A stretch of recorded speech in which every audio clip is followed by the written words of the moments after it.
উড়ি বেশি আমার মেয়ের পছন্দ, তাই অসাধ্য সাধন করলাম। তাই একটা গান গাবো এখন।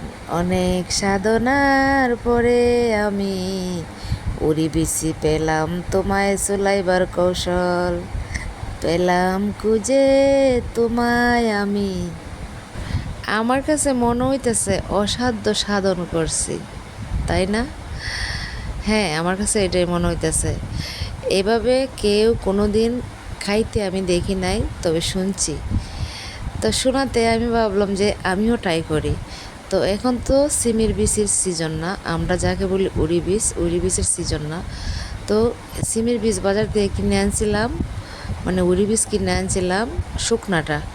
আইনা বাজার থেকে আইনা সারা রাত্র ভিজিয়ে রাখছি, রাখার পরে পরের দিন সকালে দেখি এটা একদম কাঁচা হইছে, মানে কাঁচা গাছ থেকে পারলে যেরকম সেম এরকম।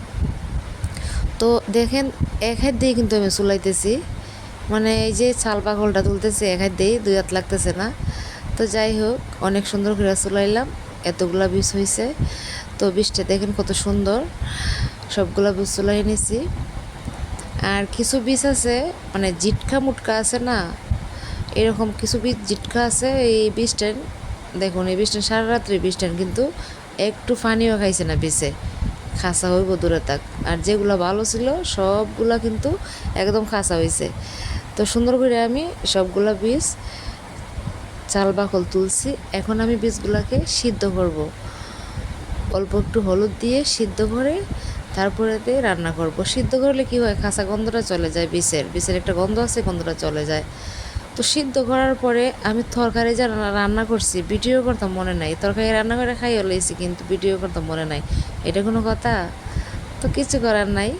তো এভাবে কারা কারা শুকনা সিমের বীজ সিদ্ধ করে তরকারি রান্না করেন অবশ্যই কমেন্টের মাধ্যমে জানাবেন। সবাই ভালো থাকেন।